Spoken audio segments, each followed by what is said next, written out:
The following is a fan-based discussion. All properties discussed are property of Toei Inc., Bandai, Hasbro, and Subaru Productions. Hello everybody, welcome back to another episode of Rumorcast. Don't stop the rumor, don't stop the rumor, don't stop the... I was going to be so sad when that show was over in a few weeks.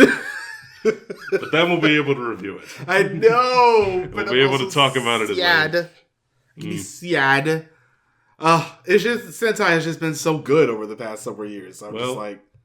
Speaking of which, hopefully they can keep that streak up with our next one. Yes. No.1 Sentai Gozyuger. Yes, No.1 Sentai 50. That's pretty much what it is. This is the 50th anniversary of Super Sentai. Yes, and as you can see, I'm wearing the faded shirt of our last anniversary season because Blue's almost gone. This thing just does not stand up in the wash, but soon I'll just have a purple shirt. At least you have that to look forward to. True. I do have a purple shirt. But yeah, No.1 Sentai Gozyuger. The press conference happened last week. Mm-hmm. That was a fun thing to watch for an hour. I did not watch the press conference. I did watch the live roll call, though. Yes, the live roll call. That was fun. The trailer. I did watch that. The trailer's great. I'm really excited for it. Episode 0 comes out today. Oh, does it? As of recording. So that'll be a thing to watch because it'll probably end up being subbed at some point this week because it's available on YouTube, but they do the thing where it's not available in your country and then you move locations with a VPN. There you go. So hashtag not sponsored. Picture that was a segue into like Nord or something. Anyway. Could have been. Could have been. Hey, we're open. Yeah. Our No.1 Sentai. This is now the countdown to 50. So when 51 starts next year, it'll be like, well. Although, 51... That's going to be what the show is called. Oh, well. 51 will be the 50th team. So, years got messed up because of Lupat. And True. And Go Rangers spanning 2 years. So, weird. But still, 50 years of Sentai. Yes. 50 years of Sentai, and here we are. Our last, as you've said, the last streak. I have not finished Bunbunja, but I've liked what I've seen so far. But here we are. We're on a hot streak. We'll see if we can keep it up. And judging from the description, I like what I've read about the characters so far. Yeah. I had mentioned this in my Best, Worst, and Blandest that we did a couple years ago. Yeah. One of my categories was underdogs and misfits. And it looks like that's really what they're going for with this one. Yeah. That seems to be the thing. Like, Dawn Brothers really set that tone for a little bit for the underdogs and the misfits. Yes. Because King Oger, they were all kings, but they were a little bit weird. And Bunbunja is like, they're all fairly normal people. So... But this time it's just like, well, here we go. Everybody's weird again. Also, our black is still a past police officer. Mm-hmm. So that is sticking with it. Yep. With a sticky widget. I've been watching a lot of British television. Anyway, I want to talk about the suits first. Yes, do let's. I really like how these suits are designed. As do I. True story. They are very, very interesting. I like the fact that yellow is a Tyrannosaurus this year. It's our first yellow Tyrannosaurus. I love it really feels like let's take every Sentai and put them all on one team because we got three animals. One is a bird, wolf, what's the other one? A lion, and then we have dinosaurs. Dinosaurs. We got a T-Rex. And we have a unicorn. We got our mythical beast. So it's like, we'll take an aspect from everything from Sentai. The only thing that's missing is the car. Maybe that'll be the 6th. Well, to be fair, we don't need the car. We're doing the car now. That's true. Also, Boonred's going to be in this show. Yes, past couple of... From Zenkaiser... onward. Yeah, to Bunbunja are going to be in this, the Red Rangers. At some point. Apparently that'll be the thing that all of the... to differentiate this from Gokaiger and being able to do it on their specific color, or Dawn Brothers on some cases, they're only going to be able to transform to the reds, it seems. which I'm a little bit sad about. I want to see Shinken Pink on my screen for no reason. Cameos are nice. But yeah, they'll still end up having like the crest and everything on them because we saw in the trailer that Gozu Leon transforms into Boon Red. Oh, does he? Yes. Okay. That's one part in the shot. But the suits themselves, I'm not 100% sure what they're going to end up doing with the giant circle on the chest. And like one of the posters, you can see like a dinosaur and some other things on Red's, on a wolf's chest circle for the most part. So I'm hoping that in show they like do something when they insert the ring. Just because I feel like that big blank area in the chest is a little bit big and blank. I'll give you that way of purpose. I like that. I like that it's all color and it's like black. It's like accented by black on like the inner workings of the legs and the arms and the helmet. You get the black on the visor. I like it's a ring. If you look at the back of the head, it's legitimately a whole ring on the visor. Oh, well, looks good. Yeah. And I like that the only white that we get is on the gloves and the shoes. Yes, it does break it up a little bit. Unlike the ninja where it just really did not work for me. It works for me a lot more here because there's so much negative space for the most part. It feels like it's breaking it up. I like the fact that we have our first full-time female black this year. She has to have pink somewhere on her because girl. Sadly, but also it could be just a little bit of a thing where what was it? Dynaman? Whereas like if they end up having the black outline on the Black Ranger, it wouldn't have worked. So they had a different color on red, I think, on him. True. But yeah, I love these suits. I'm really excited for whatever our 6 and maybe other additional Rangers that come in, what they're going to be. I'm really hoping for not gold. There is rumor going around that it's a silver bear, and I'm just like, please don't. Have we ever had a bear before? Because I don't know if we have. We have had a bear ranger. Okay. Or rather, he just ended up using it in his thing, Shinken Green. Oh, okay. His origami, his main one. Was a bear. Okay. Yeah. Do we know what the plot is exactly? Because I haven't been able to find anything. Not really. Apparently, we know they're in some sort of a competition. Some sort of battle royale. Yeah.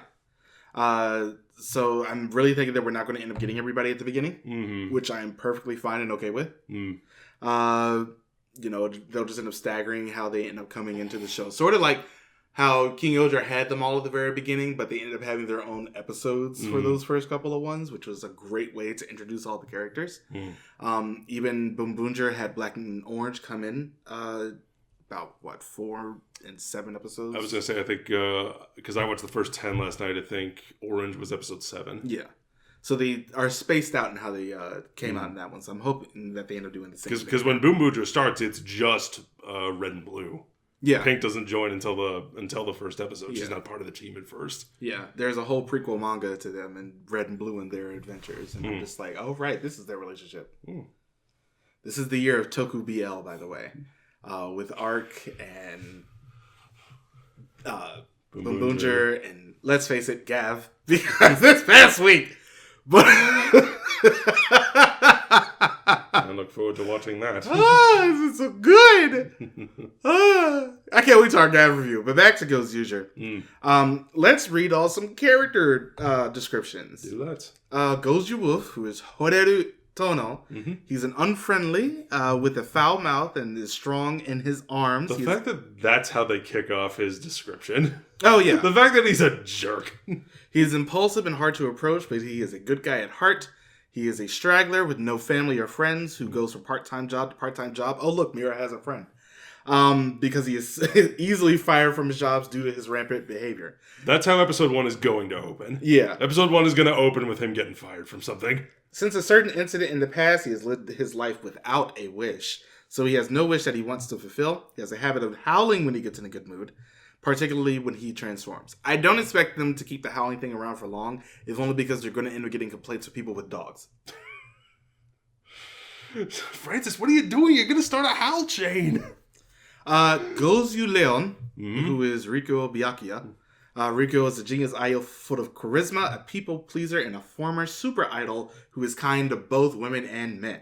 After an incident, he is kicked out of his office and has become a straggler. He is a strategist and skilled in manipulating people. He is overconfident at times, but he also makes an effort to back it up. I do like the fact that they actively put women and men in there instead of just the regular Playboy. I noticed that thing, and I was just like, oh, we love a bisexual king. There you go. Goju Tereno, Ryugi Bakugami. Ryugi is a Tegasword follower, which is That's their morpher. Yes. Who thinks that serving Tegasword is the best happiness. And his wish is for Tegasword's happiness and will do anything for it. Just a quick thing on the Tegasword. It's voiced by the Yellow from Zenkaiger. Oh, cool. Yes. He is naive and moves very fast, but he is very strong. Originally raised in a strict family, he ran away from home when he found out about the existence of the Tegasword and became an outcast from his family because of his unorthodox beliefs. Jeez. These character descriptions, dude. Goju Eagle, Kinjiro Takehara. He is a Parisian high school student who does more footwork than anyone else. Mm-hmm. He's an outcast who is estranged from his family, but he doesn't care much about that. Although he is actually very serious, he wants to change himself and spends his days working to become a party person. Mm-hmm. Wait till he gets to college and goes to a frat. I don't know how they do that over in Japan, though. He goes to a mixer. Yeah. Goju Unicorn, Sumino Ichikawa. Sumino is cool, but she also uses her charm as a weapon when necessary. She originally attended a police academy with aspirations to become a police officer, but after a certain incident, she was ostracized by her colleagues and became an outcast. She is now a well-known high-class detective in her neighborhood. When not working as a detective, she works part-time. Because everybody has to have 50,000 jobs. Mira needs friends. Mira from Boom Boomja, because that's all she does. Mm-hmm. But, whoo boy, there is an incident mentioned in pretty much every one of them. Yeah. And in the case of Yellow, it's like, his origin story is kind of freaky. Like, he found out about some sort of religion and then distanced himself from his family because, no, this is the true path. And I kind of like it. I kind of like how there is the common thread that seems to connect everyone. Yeah. But everyone is different enough. Like, an idol, the loner, the high school kid, the detective, religious freak. They're all here. Yeah. Everyone is here. We do also end up having our villains. Our villains. No.1 World Baraidon. Mm-hmm. We have Fire Candle, who, according to the actual press conference, like, he and Red have some sort of history. Oh.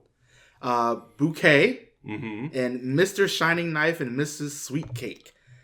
I like that design a lot. Love their design. I like it. I love that it's one body, two monsters. Yeah, apparently they were split, but they loved each other so much that they combined together. Oh, interesting. It's like, that's how the universe I really is. like how the other two look as well.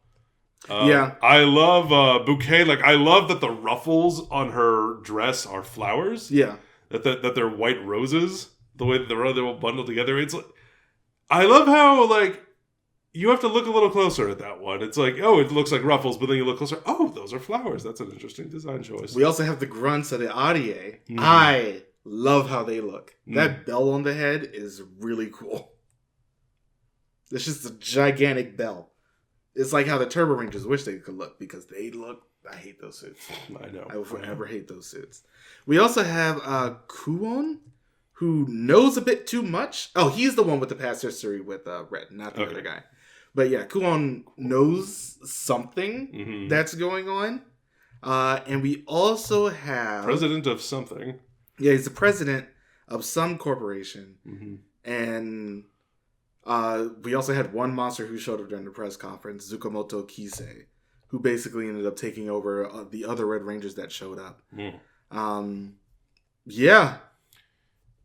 So is this going to be, do you think, a battle royale to determine who the number one Sentai is? Something tells me that it is, because I know in episode 0, they have like the Tegasword mech, we'll talk about that in a second, standing above the rest of the mechs. Dude, that shot, you see it in the trailer too. That shot of the mech on the bodies, the mountain of bodies of the other giant robots. Oh My God, that is so cool. I'm very, very, I very love excited. that shot so much. Very excited for what that's going to be. It's going to be a very cool shot. I'm just so excited for it. We will see exactly what happens with it. Just going back to the mech itself. Well, just a minor thing. Everybody except Red so far has their own weapon. Oh, interesting. Which is, we haven't had individual weapons for a team in... I don't know. Probably since Dawn Brothers, but not everybody got one in that team. It was just only Sister in Black. And Red, of course. Zen? No. Well, yeah, Gaon had claws. So, yeah, Zenkaiser pretty much. But even still, we just haven't gotten like legit ones in a very long time. But it's good to have everybody has their own and individual mechs. I saw, yeah, you do see that in the trailer. We do see here's a green mech, here's a red mech, and so on and so forth. And it has been so many years. When was the last time? Because I know in Dawn Brothers there were individual mechs, but we did not get individual mech fights. In the trailer for this show, we clearly see, like, that is a green giant robot, and it is smashing up a big kaiju. Also, can I say, they look amazing. A lot of gold. Yeah, because their morpher ends up becoming the mech. Ah, interesting. Yeah. So I'm very excited to see how the thing is. Also, I love... Did you see the transformation? No, because you didn't watch the press conference. No, I did. Live. I did watch that. I watched the live roll call, yeah. Yeah. Clap your hands! And I was like, I'll clap. I'm clapping my hands. Because they kind of played like a tambourine. I was like, yes, these are the things that I wish for. These are the things that I want. It's so exciting. We haven't gotten individual mech since Magic Ranger. Wow. It's legitimately been that long. It's been 20 years. Because again, we've had them in shows, but never to this extent, I guess, since Magic Ranger. Yeah, it's like we had the Dawn Brothers ones, but I mean... I was just saying, Gokaiger, also their mech is built of individual ships, but only in the first episode do you ever see them. Well, no, because like you can have individual ships. I'm talking about like individual mechs like this. Oh, okay, fair enough. Where we had like, it was the 3-year streak of Cocker Ranger, O Ranger, Car Ranger where we got them. And then we didn't get them again until Magic Ranger. And now we have them again. I hope the mech fights are good. Judging for the past couple of years, they probably will be. Boon Boongers have not been good so far. But Boongers have been fun. Especially the further you go along. They will never end up getting to the level of Zenkaiger. I don't think anything is ever going to get to that level of what the fuckery. But because that show refused to do anything the same in any episode. Every single roll call after a bit was different. And man, oh man, did I love it. The freaking vacuum one where they had to do the roll call in reverse. Or running backwards. It's great. Peak comedy. I miss it. When Red was invisible. Oh god, I miss Zenkaiger so much. This show was amazing. Back. But yeah, Gozyuger, man, we have individual mechs, and I'm just so unbelievably excited. I really can't wait to see, because Red inevitably has to end up getting his own. Because he does have his own combination. We're talking about his own weapon. Yeah. Also, the other main thing that I'm actually really excited about is our writer. Mostly because of who her dad is. Who her dad and her granddad is. Yes. Miss Inoue. So you know her dad is Inoue. And you know her grandfather is, I can't remember his name. I think it's Agami. Yes. So they've been doing Toku like for... She's a third generation Toku writer. Yeah, Akiko Inoue. Her biggest credit thus far for Toku is Gotchard. She did a couple episodes. She wrote 12 episodes. Yeah, she has also written One Piece. She wrote 20 episodes of that. Sword Guy the animation she worked on. She wrote one of the Decade novels. That was like her start.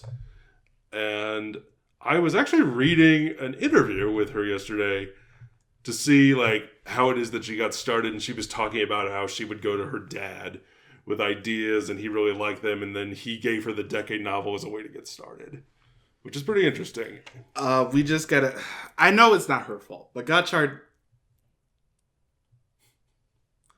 So, just like... One of the big focuses of the interview, because the first episode that she wrote was the episode where Rene gets her rider form. Where Rene post the movie. Yeah, post the movie where Rene is able to transform for the first time. And she was talking about that and like her process and like what it meant for the character. And I mean, she presents well in the interview.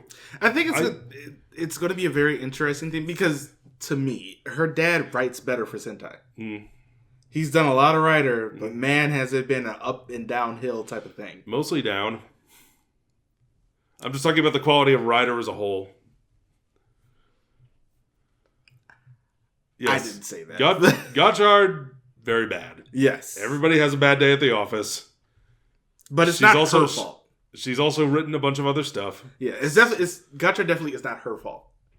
Like in any capacity.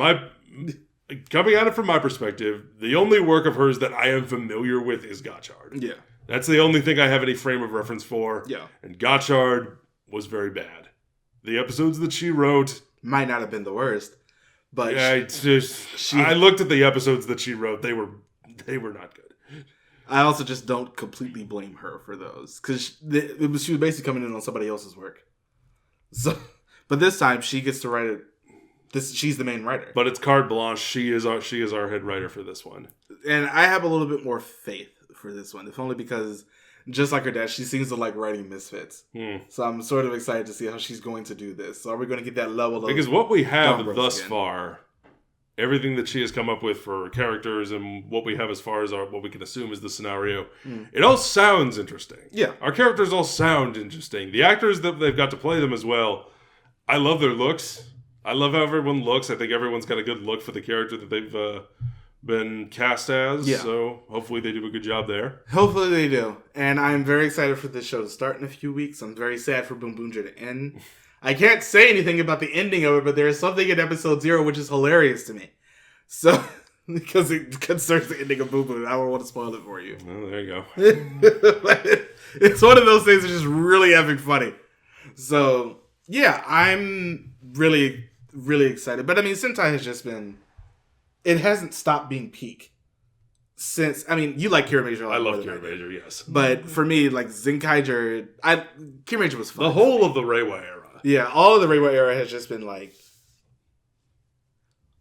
What if we were bad? And somebody came in and said, not possible! It's like what happened with Blazer. It's like, but what if we didn't do that? And then we just... But Arc was good. And also... thinly veiled VL. So I'm hoping we get that again this Was it thinly veiled? I'm pretty sure that glass wasn't that frosted. I think you could see through it. It was like a wiped away smear of Vaseline on a thinly veiled VL.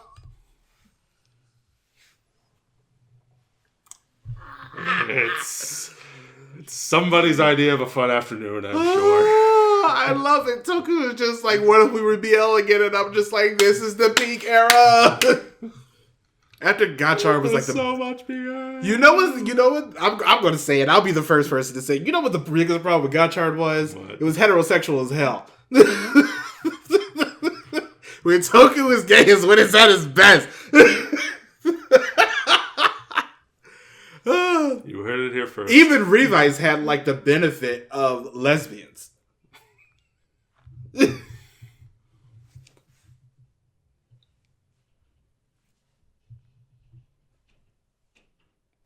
Anyway.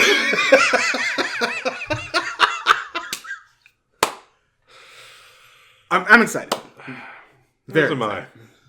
But yeah, let us know what you think about everything we've seen for Gozyuger so far. We'll be doing our first impressions, 3 weeks after. So, yeah. So, yeah. Do let us know what you think of it so far. What do you think the story is going to be about? Do you like what you've heard as far as casting, as far as designs for the suits, as far as the mechs, as far as everything we've discussed? Yeah. Do you like BL? Because Marcus likes BL. Sometimes. There's a lot of BL. Although, to be fair, the Toku to BL pipeline is still going strong to this day. There you go. Don't forget to join us on all the things, and we'll see you next time. Bye, everybody. Thank you for watching.